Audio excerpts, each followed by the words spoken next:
did you get into college? Resume. Your resume should be Well, I've talked with a lot of parents, and what they keep telling me time and time again is do the 4-H scholarship first, the application first, and then go do every other application, because then they said it's really easy to drag and drop. The 4-H one is probably the most complicated form, so start with the most complicated, and they said. But if you've done a record book, then you drag and drop it, and the record book is your scholarship application. Yep. It's almost identical information, you just tweak it a little bit. Well, here, since you weren't in the last session, I'll show you this real quick before we get Okay, started. good. I wanted to go, but I'll I give you a didn't try sneak, session. I'll give you a sneak peek of what may be coming. We As haven't, you were sitting there, I set up my daughter's first grade. we haven't It was pulled the on my trigger. phone. It was great. This is, You're deleting all that? Want me to take it? No, that's just showing. this is an online record keeping system we're looking at doing. That you take care of it. So, you know, you enter the date you did something, leadership, and then like you did whatever you did, you said did something. Elected appointed volunteer, What level? yep. And then you write in your. You write in what you did, and then if you want to include this, you can include it.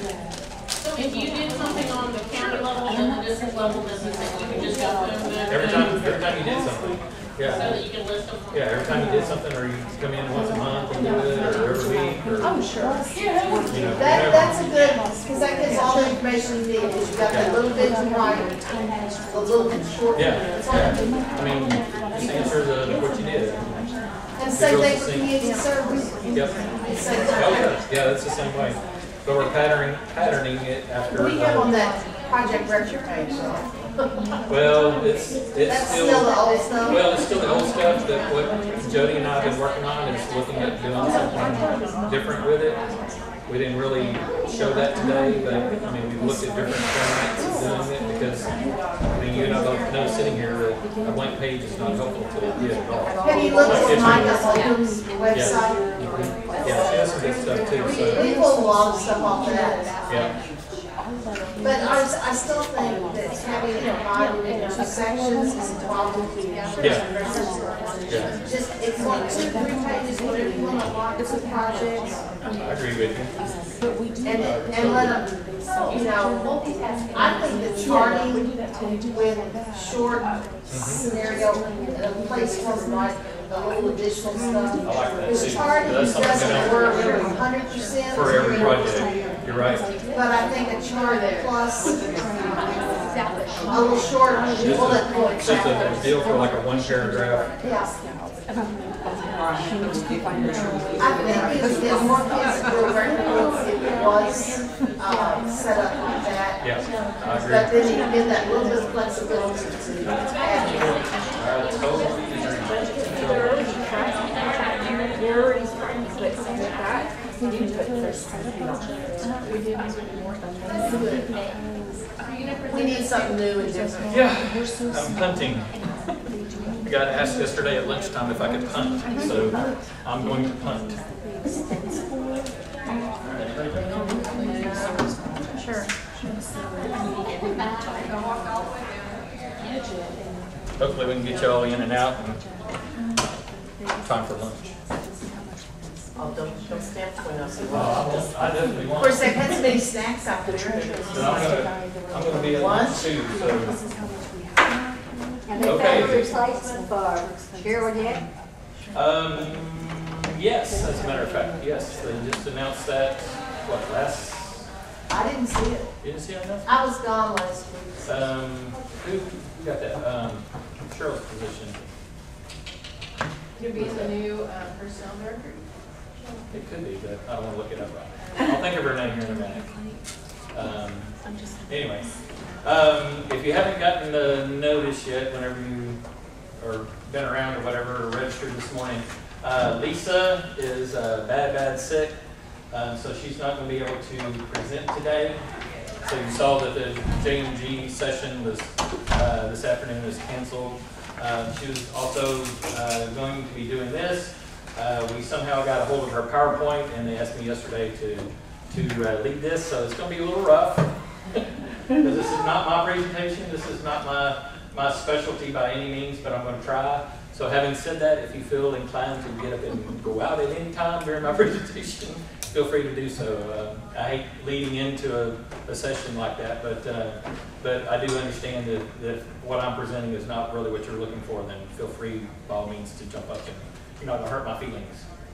Because I know having somebody sitting up here and reading to you off of a PowerPoint is not the most conducive learning environment. So, but anyway, I just wanted you to know that up front, so you don't go, well, that guy didn't know diddly squat.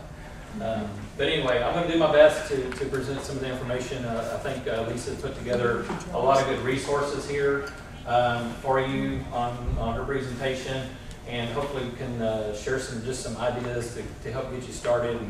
And being a county extension agent myself at one point in time, got a little bit of experience there, and there may be some other specialists or agents that pop in, and there's a few agents in here as well that could probably share some ideas and tips along the way. So at any time y'all want to jump in and interrupt me, feel free to do so.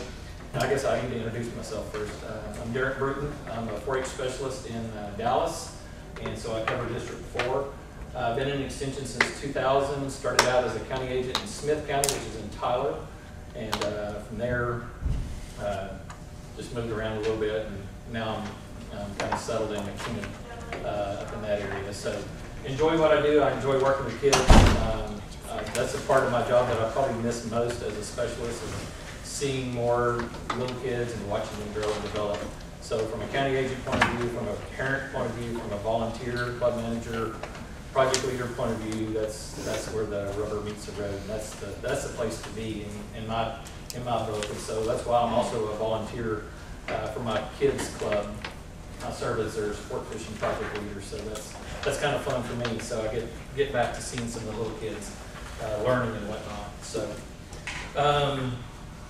real quickly, we'll go over some things. This is how Lisa got started, so I'm not going to spend a lot of time on this. Just kind of tells you her background.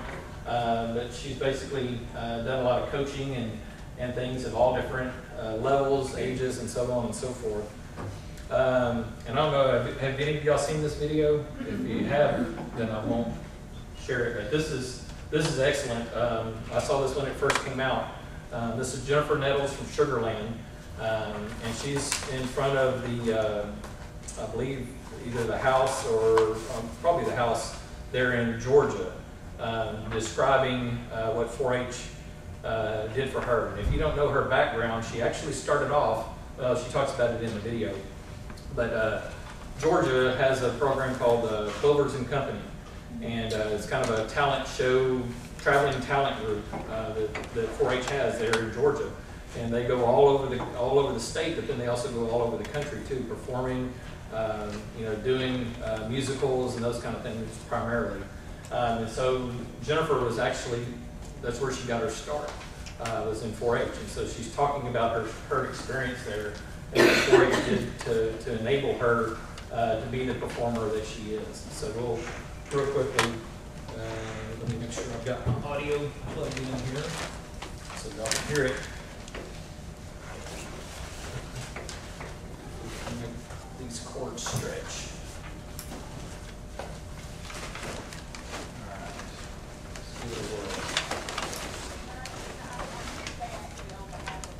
If you don't mind indulging me for just a few minutes, I would love to tell you my 4-H story. Okay. I know you guys are very supportive, and many of you have been 4-Hers and are familiar with the program. But I've been a 4-Her since I was in the 5th grade at Satilla Elementary School in Douglas, Georgia, Coffee County. And when the county agent came there that day, we learned the 4-H pledge, and it is, I pledge my head to clearer thinking, my heart to greater loyalty, my hands to larger service, and my health to better living for my club, my community, my country, and my world. And those are big words for a 5th grader. They're big words for a grown-up as well. But those words changed my life and shaped my life as not only a person, but also a performer. When I was in the 5th grade, I auditioned for and was selected to be a part of a performing arts group called Clovers and Company, which is through the Georgia 4-H program. It's about 35 students from 5th grade to 12th grade, and I was a member of it from the 5th grade until I graduated high school. And during that time, we traveled around, we sang show tunes, we danced, we had a band that was all students as well. And they played the music for us, and we toured for conventions and conferences for 4-H, for the Sunbelt Expo in Moultrie, Georgia, anything and everything we traveled throughout. I also had the opportunity with them to travel through Kentucky and Florida. I'd never been anywhere outside of Douglas with the exception of maybe, well, Fernandina Beach in Florida, which is, you know, for vacation, but otherwise I had never been anywhere. When I was in the 7th grade with Clovers and Company, I was able to go to Chicago, Illinois. It was my first time ever on an airplane. And 4-H allowed that to happen, to give me that kind of experience, to learn about things outside of my hometown. And I went there and we performed for National Congress, which is basically a group of teenagers, 4-Hers who were there, and I was backstage and learned how to be calm and learned how to be confident and do wardrobe changes and walk out there in front of all my peers and hopefully gave a good performance, though I don't remember, it was so long ago, but we'll say it was good.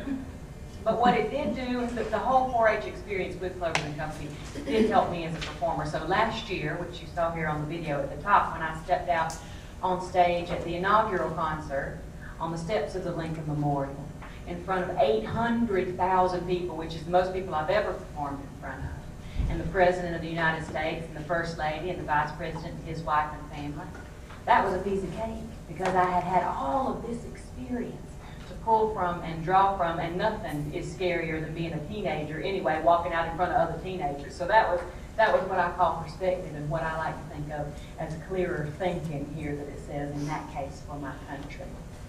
Then when I was in the 12th grade, I went to something called National Conference, which is in Washington, D.C., my 2nd time on an airplane. And there were delegates there from all over the United States, 4-Hers, including Puerto Rico. And I met the Puerto Rican delegation, and I fell in love with them. And that summer, instead of going on my senior cruise, I decided I wanted to go to Puerto Rico and meet these people and their families. So I did. And I fell in love with the language, and consequently, when I went to Agnes Scott College here in Atlanta, Georgia, I studied anthropology and Spanish, which I have laughed and said, they're really good tools for a country singer. But I went on after that, for example, to study that culture, and now I have a humanitarian organization in Guatemala that takes kids and takes doctors down there, and they give them surgeries for children that otherwise would not be able to live or afford these surgeries. So now I can make a direct line from 4-H at that national conference to this organization, and there's a kid somewhere in Guatemala today who doesn't have a cleft palate or whose kidneys actually function because of that experience that I had. You never know what happens in the life of a child. Then when I was in college, speaking of what happens in the life of a child, I was a camp counselor for 3 summers at Rock Eagle 4-H Center. Now the 4-H, yes, in Eatonton, Georgia.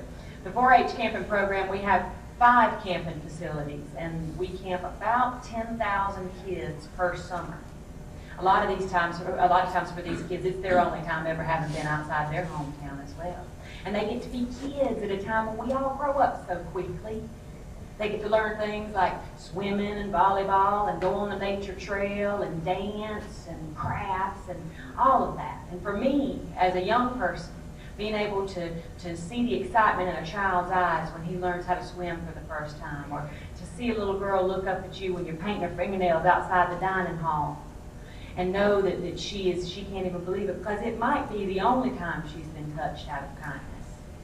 That makes a difference in children's lives. And I think that that's greater service for my community.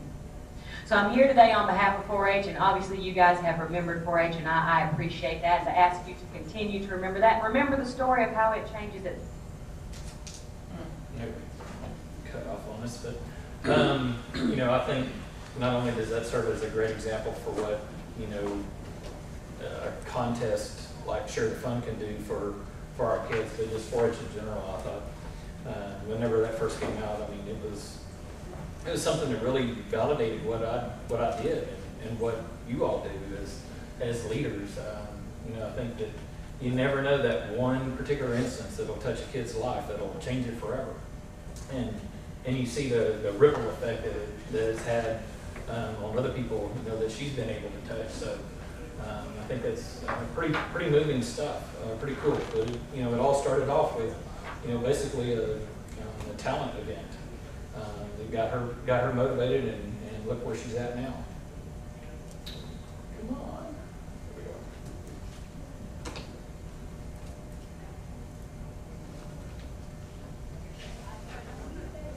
we go. Okay, this was some information taken from a survey asking, what's the one thing that they enjoyed most about participating in Share the Fun.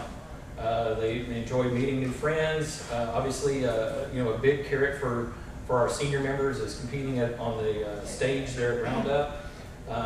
It's kind of a momentous thing. I know growing up, I was in Share the Fun. We always did a skit every year with our club.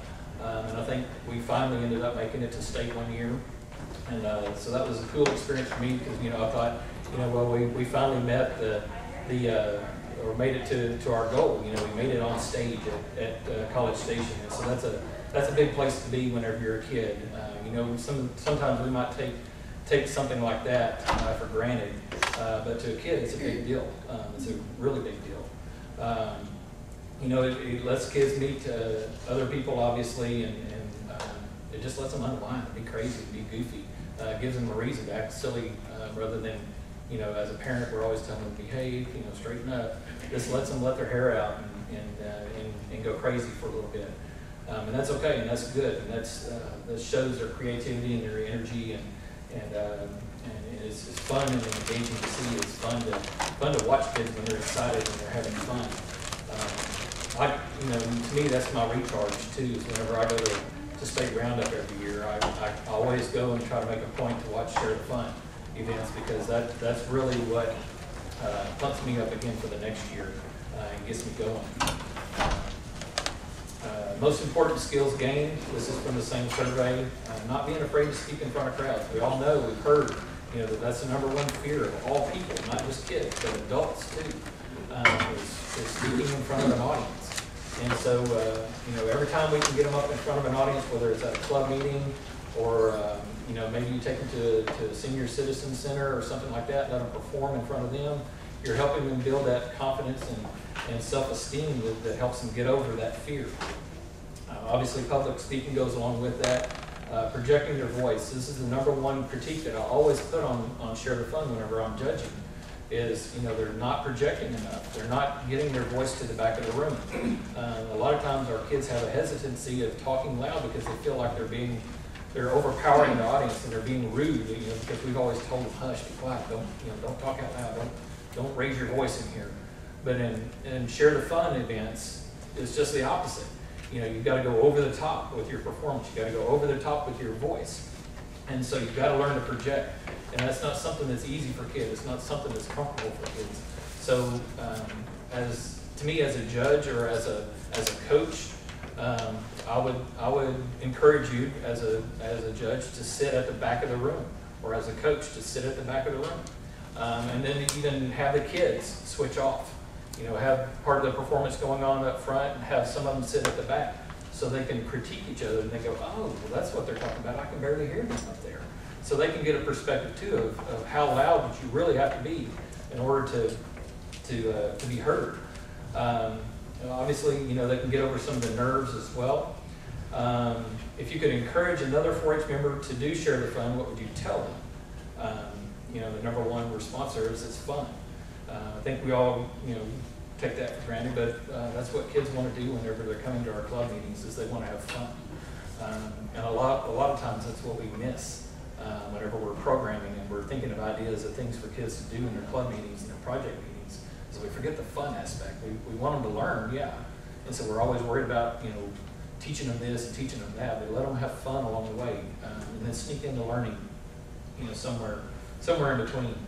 Helps to give speeches at school. I'll say that from a personal perspective. 4-H helped me whenever I was in college and I had a college speech class. College speech was a piece of cake. They asked me, the professor would always ask, who wants to go first? I do, I'm ready. I've got my whole 4-H speech ready, and here I go. So and he was glad to see that. In fact, he got extra points, if you were one of the first ones to get up and give a speech. So, so 4-H gave me that confidence to jump up there and not be shy. It's tons of fun with your friends. It doesn't take much time. There's not just one thing to do: acting, speaking, singing, and so on. Some other things participating in Share the Fun encourage you to do more with 4-H or school, and if so, what? Become more confident, obviously, is a common theme, which led them to be president. So it gives them that courage to jump up, and it's okay to put yourself out there in front of your peers, and because a lot of times they'll respond to that. I volunteered to be a higher officer positions in my club, gave me confidence. I used to turn back, turn my back to even my friends to sing, and now I can do it in front of on a stage for a community event. So it's pretty cool. This is Lisa's daughter, Taylor, and so you can kind of see where where Lisa got some of her, or maybe where Taylor got some of her talent from. Maybe it's from her mother, but I don't know why the audio is not. Here we go.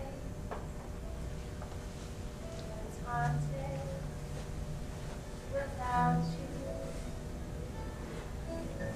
my tiger heart beating slow, slow.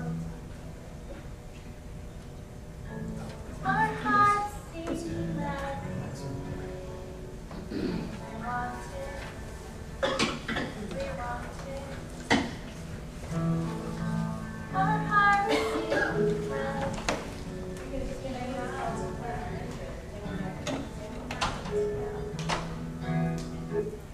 I'm not going to spend a lot of time on listening to a lot of videos. I know there's other important things we can get to. But you kind of get a feel, the kids just have an opportunity to get together to express themselves. I know Taylor writes a lot of her own personal songs, and if you've been around up in like the last 2 years, I think she's performed there on stage for the 4-H talent contest. And and this may eventually lead to some kind of career for her. We don't know yet. To be determined. But again, it just gets a group of talented kids together, and it gives them a way to express themselves. One little thing that was just noted is if you're driving a 10 Maxima, they need you to move your vehicle.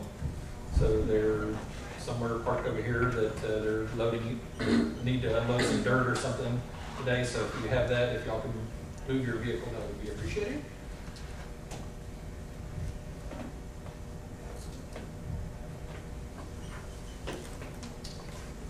Okay, so the first thing, obviously in getting started is to know the categories.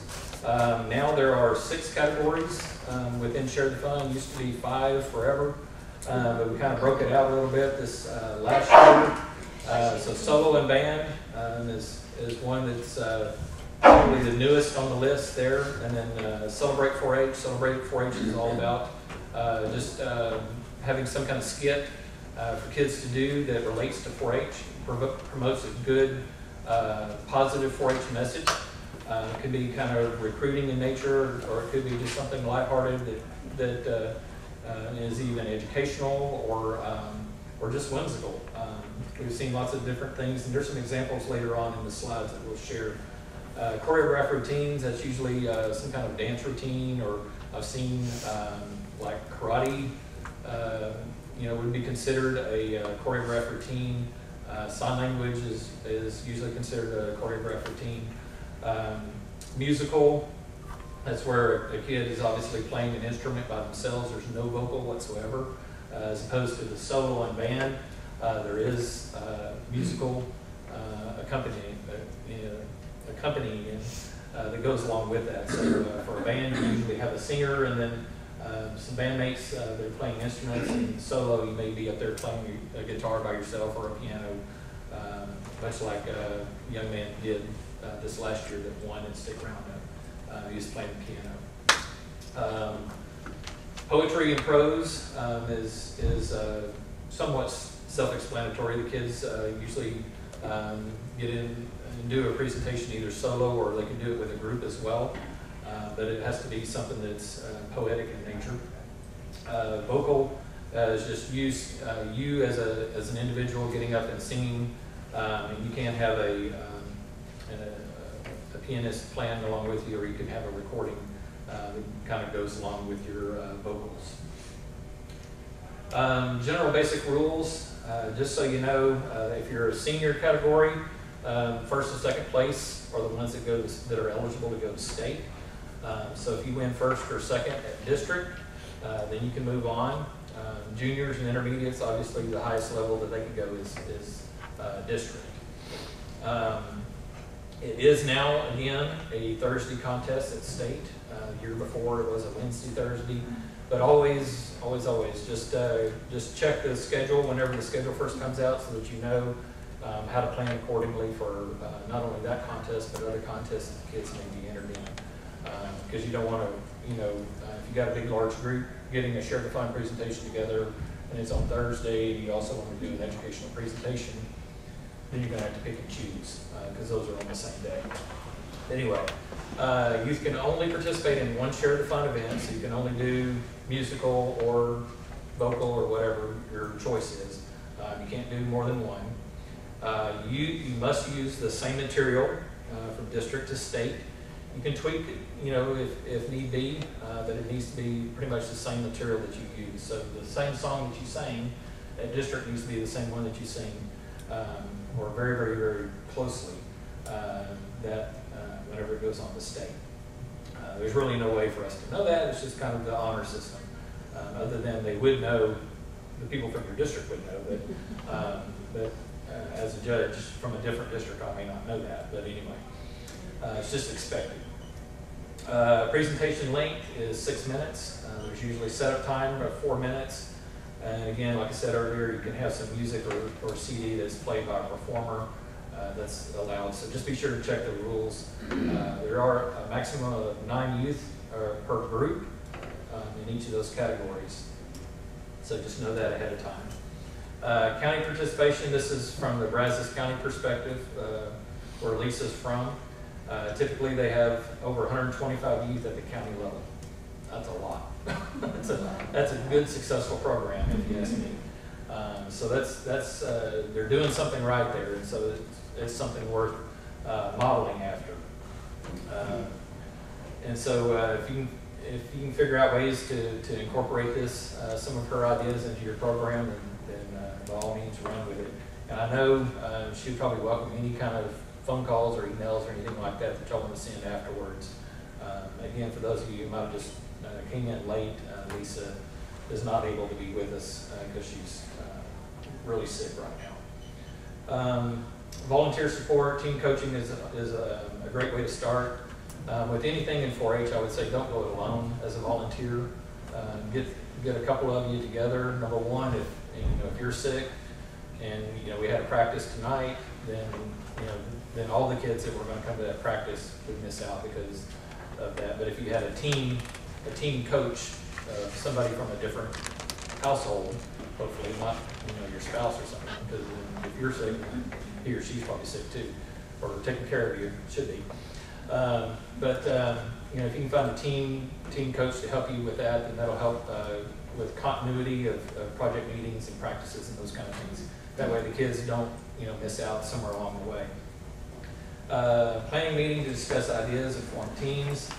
This establishes development of teams, mixes kids from different clubs, and encourages parents to work together. So it's a good idea, I would say, not only to have an adult meeting, but also incorporate some of the kids that have maybe participated in it in prior years. So start building in those leadership components for those older kids. It goes back to some of what we talked about in record books. We didn't hit on it a lot, but if we're not providing those opportunities for these kids, they're not going to have anything to show for it in the record books. So building them into the planning process is important, as well as the back end, of them actually doing the contest and such. That's kind of the gravy part, but we need them, the older kids, to start mentoring and providing input and feedback to help mold the programs. And a lot of times as adults, we think we know what kids want, but a lot of times we really don't. So get their input. Find a way to get them involved. Allow groups to perform at county 4-H events, Relay for Life, those kind of things, club meetings. So it just gets those kids comfortable with being in front of a group before they actually get to the county level contest or the district level contest. You don't want that to be their first time in front of an audience. Because something's going to go wrong and they won't know how to handle themselves. And so the more often that they can get in front of a group and stumble and stammer just a little bit with an audience that's not going to, badger them a little bit for messing up, then they'll be the beneficiary of that.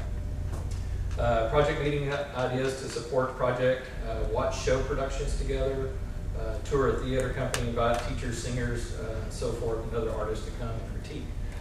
One of the things that we did at our district leadership lab this year and the year prior is we had a workshop track called, it was just theater arts is what we called it. And we brought in a local theater art department from one of the colleges. And last year, as a lady, this year it was a man. And they came over and they led, kind of some introductory type, get to know you type stuff. And then they eventually built up to where at the end of it all, they put on a skit for the entire leadership lab for us. And so they kind of went from beginning to end all within one day. And so they had a lot of fun with that. But bringing in outside people, you don't necessarily have to be the expert in any particular project or event, especially Sharethefun. If you are, that's great, but there's probably lots of little resources around you. You may have a community theater where you can bring in someone who has that expertise, bring them into that, and let them share their knowledge and advice even. Older 4-Hers, like I said earlier, bring them into the mix, let them help share some of the burden there, but also provide some leadership at the same time. Positive experiences grow the program. That goes without saying. Look at what's new.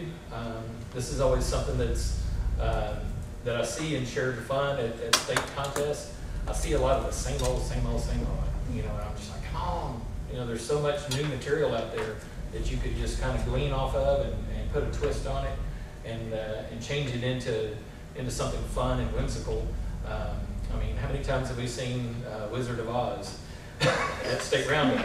It's recurring. It's cute and all, and it's wonderful, but after it's new to them, granted, but for those of us who have been around 4-H long enough, even as a kid, I remember, Wizard of Oz was what won at state roundup. I guess it seems to be the thing to do. But there's other things, there's other movies that are more current that you can kind of put a twist on, and that's some of the things that Lisa's talked about here in her presentation a little bit later. So, think of things that are current and try to get them off of that. I don't want to say that one-track mind, but the old history and heritage there of doing the same old type skits and move to something new and different. Makes it a little more relevant, a little more relatable for those of us, who are tired of seeing the same old stuff. Incorporate something funny. I go a lot of times throughout the year without having a good belly laugh, and I need one every once in a while. And so if kids can provide that to me, then I'm a happier person, and I think all of us are too.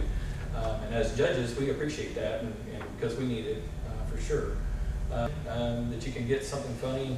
YouTube's always got a bunch of stuff on there, so just sit down and kind of peruse some examples ahead of time, make sure that they're clean, and then maybe show them at a club meeting or something like that. Just gather everybody around the computer and take a look at it. Or just email them out as a link. Like for instance, I'm sure most of y'all have seen this, the kid that came back from the dentist's office. Y'all seen that one? Mm-hmm. Some of y'all seen it? Okay. At the end of it all, I'll see if I can find it. It's like Charlie goes to the dentist or something. Not Charlie. Anyway, I'll think of his name anyway. This kid goes to the dentist's office and he's in the back of the car and he's recovering from the anesthesia and all that. And since then, there have been a lot of spoofs and things like that other people have posted on there. That they changed it from a kid to Darth Vader, just, so people are playing off of each other. So that's how you can take an original idea like Wizard of Oz and change it into something that's related to 4-H and kind of fun and whimsical. It's just like, you know, people have done here. They took, you know, an actual video of a kid that's babbling and wondering if this is real life and all this, you know, and changed it to Darth Vader, and, you know, made some kind of spoof out of it. So little things like that you put twists on. Skits, you can find skits around. If you can go visit with a high school teacher, drama teacher, they should be able to hopefully provide you with some skits and ideas there. I know in our county, back in Smith County, we had a file folder box full of old skits that other people had written over the years, and also even old educational presentations, method demonstrations, and we had them categorized by topic, like agronomy or, you know, whatever. And so if somebody just wanted something to kind of get started, then we had that as a resource. So there's plenty of that around there. There's plenty of that on the internet too. For skits, think about talents and strengths of kids and write to their strengths. You may have one that's just kind of an over the top kind of goofy kid. Find a skit that plays on that. You know, but if you have some that are kind of a little more quieter or something like that, you may want a little more subdued skit that kind of fits their personalities. This is the same as what it would be for educational presentations. You want a strong opening and a strong ending, and you want the middle to kind of tie it all together. You got a real short window of time to make it happen. But if you have something that'll get the audience's attention to begin with, and then something that'll wrap it up and help them feel good about themselves afterwards, then and then in the middle, like I said, just kind of tie it all together. Unique is always good. She comes up with a new skit or routine each year. Like I said, you don't want to do the same old stuff. I have no idea what kind of activity she wants to do here, but evidently y'all were going to spell out power, so I guess we did it. So we're going to move on. Storylines. Just a few ideas that she's used over the years. You better eat right or you'll end up all night, or you'll be up all night. Show Sheen, which is a spoof of Hairspray musical. So any of y'all in the livestock world know what Show Sheen is. So it's kind of a play on products there. Alice in Cloverland, you can kind of begin to make some of the connections there. The Amazing Clover Race, Hollywood invades Clover Hill High. So that came from What Not to Wear. So at that particular time of year, that was kind of the hot show on TV. A 4-H Toy Story, that was obviously, when that movie came out, it was kind of a hot topic. So you can kind of see that she plays on things that are really trendy. And so if you can think about those kind of things and kind of glean from that and convert it over to something new. This is her first year, so you can see that she got a start at an early age. I think it's the second one there in the boat, the little blonde-headed girl was her. Here we go with The Wizard of Oz. So we've all seen, most of us have probably seen this kind of skit, but you know, for our juniors and intermediates, you know, something like The Wizard of Oz is probably something that they can easily relate to, because they probably have all seen it. And so they can probably all see themselves as one of those characters. And that might be something that, as part of the process that you do, is you throw out the movie Wizard of Oz and then ask the kids, you know, which character do you see yourself as? You know, do you see yourself as Dorothy, or do you see yourself as the Tin Man, or whatever? And just kind of let them relate to it, and then maybe that'll help decide, you know, what they could do later on if you decided to do that particular skit, which is probably a good comfort level one to start off with the younger ones. This is another one they did. They got first place at district and first place with the senior group at state that year. These are just a few other pictures. But you can see they do go all out with their, not only with their makeup but also costumes. You know, so they try to do it all. It's not just the kids just getting up there in their duds and you know, their normal attire. They really try to get the kids into character, and you've also got kids that are working behind the scenes too, helping out to support the process too. So I believe this is the one of the group we just saw the picture of. Let's see if we can get it to play. I believe you're going off to college. I know so many memories. It's hard to believe it's over. Well, you go do your thing. I have lots of mark you. At it, college, and donate. Okay.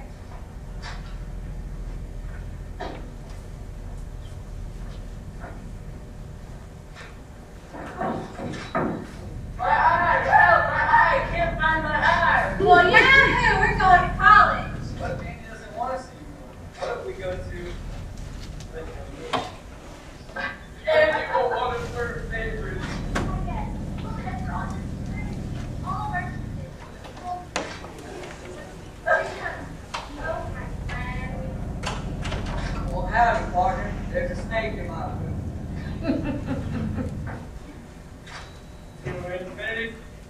But anyway, you can kind of see that you know, they're doing a play on Toy Story, and they always try to relate in you know, how it connects to a 4-H project or a 4-H experience or whatnot. Just some more additional pictures here.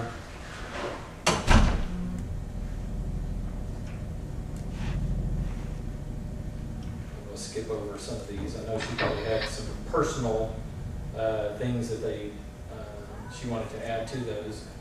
But again, you can see that definitely go all out as far as characters go. So again, it just kind of lets the kids all hang out. We'll watch a little bit of this one. I'm kind of curious too to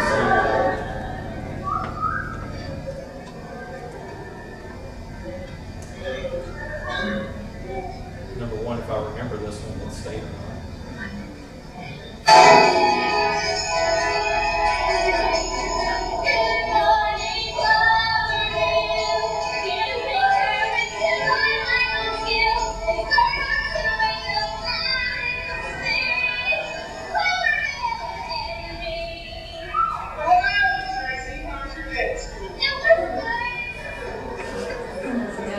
Please come in. Tracy here. Please here.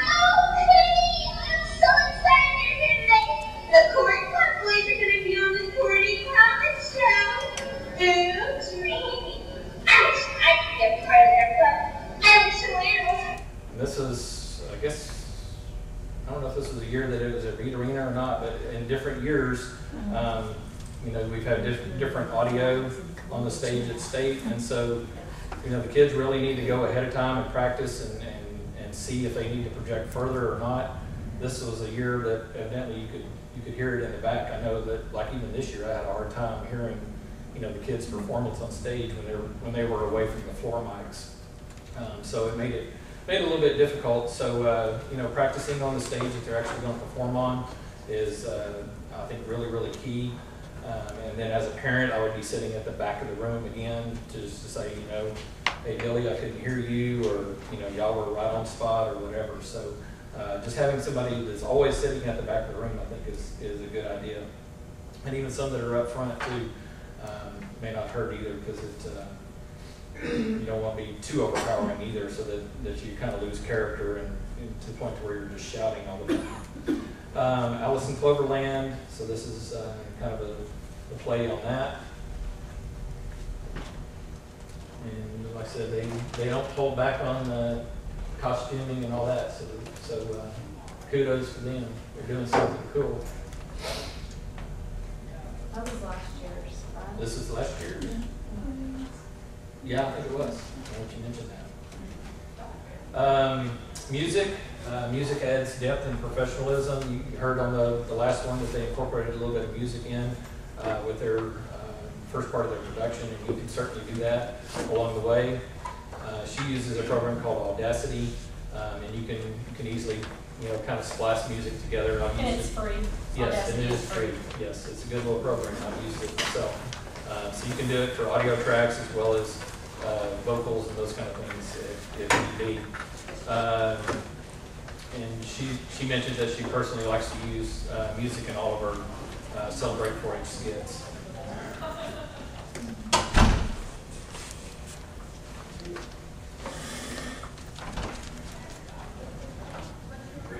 And this is one called Clover Mia. Obviously, that was Mama Mia or whatever it's called. I've never seen the movie. I don't ever care to see it, so y'all will just have to tell me if that's the case or not. It's one of those, what I call a mommy movie. So, I call them mommy movies. So my wife, I think, enjoyed it, so that pretty well nailed it there. So this is the name of Taylor's group. It's called Insert Name Here. This kind of shows you how they did. So again, super talented kids. Set design makes the performance look professional, really helps the kids get into character and do their best. So not only do you work on the stuff that's on the stage as far as knowing your parts, knowing where you're going to be, those kind of things, but it also gets the kids involved in set design, set placement, those kind of things. And even maybe into some art and stuff like that. If you're painting some kind of canvas background or something like that, it just gets them into that whole trade really. There's a whole lot of that could actually be career exploration or career awareness as part of that. So go to a theater and see if you can get a behind the scenes tour of the set design and how they set up for certain things. And sometimes it's better, less is more sometimes. I know when we were doing our skits, we had very, very minimal props. I remember one year we did a melodrama, where we had a villain and we had a hero and, and that whole thing. And we had just very, very minimal stuff. In fact, we had, maybe like a rocking chair was as big a thing as we had. So that means less stuff carrying it to the contest. And plus, too, it really puts the imagination into the head of the audience member. Yeah, but it did seem like they do want to see that set design in those costumes because of the impact that all of that makes. Right, right. I mean, it's a big stage. I mean, but I have seen in the year that the kids these two kids, and I forget, gosh, it's been maybe 5-6 years ago. There were, I think it was a brother and sister combination.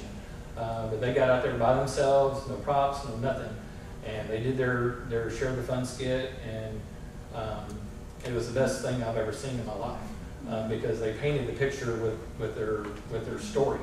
And so I just sat back and relaxed and watched it, and they ended up winning that year. And so it really depends on the nature of the skit too. I mean, something that's as cute and whimsical as Alice in Wonderland or something like that probably does need some skit and over-the-top costumes and stuff like that because it is a very visual movie and story. So you probably need that to match because otherwise everybody would be like, well, where's that at? Ms. Reed, I wanted to add, I'm from, of course, Angelina County, and one year at District, the stage that we had in SFA was very, actually was in a ballroom up on a riser. Oh, yeah. So we had to shorten, well actually we basically did cardboard props.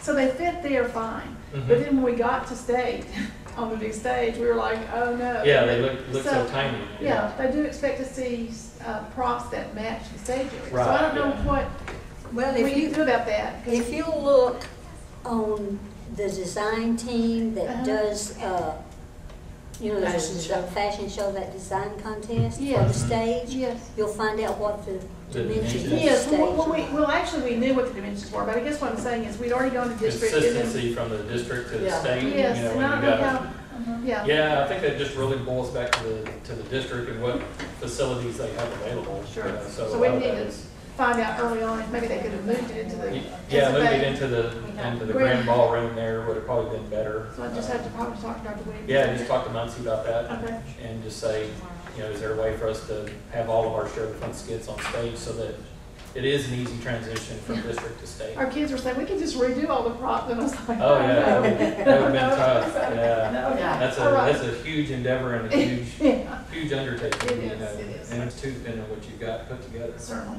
thank you. Getting into character, have them watch the show or inspiration, fun goofy games and fun ways to get them involved into their characters. I know at our workshop we did at Leadership Lab, I mean, the guy had them crawling all over the floor and just, they were running outside like little monkeys at one point in time, just totally getting into the characters that they're in and just kind of letting their guard down. And that's hard to do for a lot of kids. Some kids are just so protective and so serious. I know my oldest one at times, he's really straight-laced, but then, every once in a while he'll pop off something that's just hilarious. And I was like, where did that come from? You're normally so serious. And so he would have a hard time kind of, I think, opening up and expressing himself. But so the more that you can get him to do that, just like goofy and those kind of things, the better. Have all of y'all directed something in Sharethefun or some sort of, okay. Have any of you started, because sometimes with my group I'll start with improv exercises that allow them to do just that, which is to loosen up. And if you don't, there are a ton of them on the internet. If you just put in improv exercises or improv games, you can find ones that will suit your group, because not all of them are applicable for all of our groups because we have such a varied, bunch of kids. But that would allow them to get loosened up before you actually started working with them. Right. No. Anybody else has any tips or ideas, personal experiences, please chime in at any time. I'm not going to hurt my feelings one bit. But yeah, just breaking the ice on a kid is probably the toughest part. And then after that, then you probably can't get them to shut up, which is okay. That's what we want. Getting into characters done through verbal and nonverbal. He also, watching him work with the kids, he also had them do a lot of nonverbal skits and things like that, where they were almost miming to some extent. And so it just really was trying to teach them, that you can communicate with your audience, beyond just the obvious verbal. You need to use your hands as expression and your face, to light it up and those kind of things. So you got to be over the top too. You'll see here in a minute talking about makeup. You got to be over the top with makeup so that it even looks halfway natural, 50 feet away from you, because you have these blinding lights on you. And it's not something that you normally think about, but when you have these really bright spotlights on you, you're going to look pale and pasty, so you've got to really put some color back in your face and those kind of things. So having props for the characters to use adds to the performance. So plus two, some kids are nervous and they need something in their hands, so it can be a mechanism to give them something to hold on to as a little comfort level. I know a lot of people, kids especially, I'll see them up here, whenever they're giving their speech at district, or county or whatever, they're holding on to the podium because they're scared to death, and they don't want you to see, their hands up here shaking, and they definitely don't want you to see their knees shaking. So giving them something to hold on to move around with, I think will help relax them a little bit. Costumes, bright, colorful, we just talked about that you have to be over the top with everything, because everything gets washed out on stage, because usually you're on a dull background, usually gray or black, and so you need something that stands out and pops. Costumes make the performance look professional and polished, really helps the kids get into character and do their best, and allows youth to showcase their creativity. And stage makeup for all performances. And she said, yes, Brazos County does stage makeup. So even the guys, have to endure it. They may not like it, but tough beans. And you can see he doesn't really like the fact of having to put lipstick on. So, but again, you get that washed out look whenever you have those bright lights on you, so you don't look like a zombie up there while you're on stage. Of course, the girls probably love it, so it's nothing unnatural there for them. Well, if you perform on Rudder and you don't have makeup on, they won't see your face. Yeah. They really won't see any expression at all. Yeah, exactly. So you can see, and probably a lot of these costumes can be made pretty cheaply, I would think. And two, you can kind of just clothing and textiles work. So there you go. You get two projects in one. Practice, once the script is written, meet to read through the lines and have kids try out the parts. This helps them to read not only the parts that they're kind of wanting, but also know the other parts as well. Have youth rank their top 3 parts that they would like for the skit. Once casting is done, the first few times is reading lines, so there's no need really at that point to get on stage. You can kind of do it in a classroom type setting. Blocking is where you're kind of figuring out where everybody's going to be on stage. It's basically like choreographing where you're going to be and who's going to come in on stage and who's going to lead at this time, those kind of things. So that's all part of the process. Encouragement, have forms practice for you to write down one positive thing that each of the other kids did with their part. And it must be specific. So it's kind of constructive criticism. Something that we're looking for in record books that we rarely get. So it's the same thing, I mean, but have the kids critique themselves and their peers. You know, it says here that she's having them critique other kids, but I would also have them critique themselves. Because a lot of times I'm harder on myself than somebody else would be on me because they're just trying to be nice and kind. But I'm going to be my worst critic, probably. Have each child share one thing that they want to do to improve their performance. So this kind of goes back to goal setting. You know, so if a kid has, you know, they want to be able to, you know, increase their self-confidence, then that would be something that they would want to put on there. And you know, as a parent and as a leader, we want to maybe help monitor this. And I haven't looked on y'all's flash drive yet or not, but to know if this PowerPoint's on there, but I assume it is. So don't feel like you have to write all this down unless you just want to make a special note somewhere. This is some of their kids practicing. You can see it's in a garage somewhere. So you don't have to have a stage to always practice on, but at some point in time you do want to actually get on the stage so the kids know, again, how to project their voice in a large space. Practice in full costume, practice at different locations, work on projection and volume. One of the main reasons I think to practice in costume is because you don't know exactly how that caterpillar that he had on is going to act whenever you get out there and you're moving around and doing those kind of things. And so you don't really know how it looks on stage until you actually do it. You don't know, for instance, these mustaches, how well they're going to stay on. Or are they going to stay on through the whole thing until you actually get out there and try it? You know, go through a full dress rehearsal at least a couple of times before you actually do the real thing. Skits, starter inspiration. This kind of goes back to what she's mentioned a second ago about, you know, just getting some ideas. You know, go to some of the old shows and old movies and play some clips. You know, this is the Addams Family, obviously. And so you can get some inspiration from that and put kids into those characters. Tell them to emulate it. You know, to kind of regurgitate it and see if they can, or put a twist on it. I've got to show this. This girl is so cute. Now, my whole house is great. I can do anything good. I like my school. I like anything. I like my dad. I like my cousins. I like my aunts. I like my elephants. I like my mom. I like my sisters. I like my dad.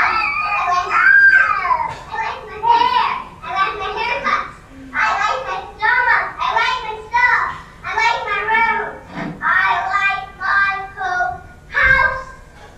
My whole house is great. I can do anything good. Yeah.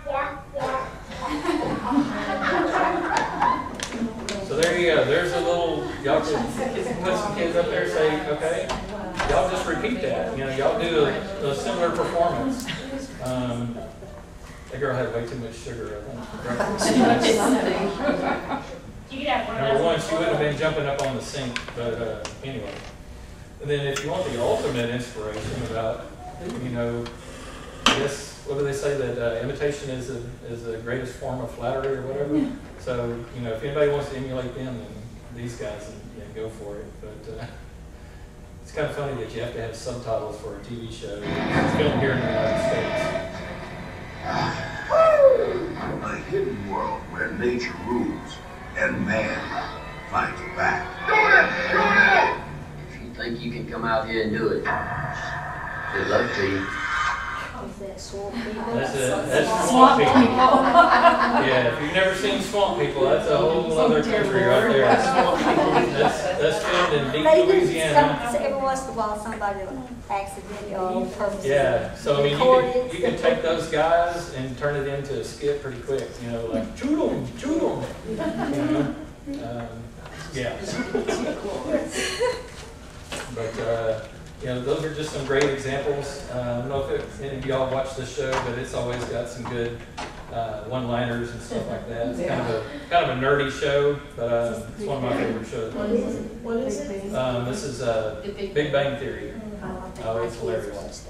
And I've tried playing the video earlier, but it won't let me play it, so we'll skip over that one. But he's always got some quick, witty one-liners that he likes to throw out there. But with that, I'm not Lisa, but I thank you for bearing with me. Hope it wasn't too painful. Hope it was a little bit informative. Yes, ma'am. I have a question on the categories. Yes. I've watched the Share the Fun kind of develop over the years, as have some of the folks around the state. And one of the questions that has been posed to me as a club leader is on the category of vocal. Because in the category of vocal, what people have been noticing, first of all, you have a lot more kids participating than used to, which is awesome. Right, yeah. And really, when you get there, you're seeing really two types of vocal. You're seeing what I consider to be truly vocal. It's really, what does the person have to offer in the way of vocal quality, vocal talent, and like this last year at state, some of the ones that I thought did an excellent job was obviously the young lady that won, but when they showed their vocal dexterity. Right. You know, they can do a lot of things. But on the other hand, and this is where some of our folks who participate have been challenged, and they're actually getting disappointed about the competition, is that, for instance, the young lady that won, and there's been several, you know, acts that do this. They incorporate what I call really musical, incorporating a musical presentation. And when you look at the 6 categories, we actually have a musical category. When you first look at them, you think, oh, that's a musical, meaning I'm going to do a presentation that comes from a musical, and I'm going to do a song, and you're going to really combine vocal and something musical. From Cats or so you're acting, right, so you're acting, you're incorporating prompts, and you're vocal. And so the question has been posed, is there a way that that vocal piece could even be broken out again, where you really are so more like a performing it's like performing arts, you might say, or on like the musical recital-based versus... Correct. Yes. Recital-based, where you really are focusing on the quality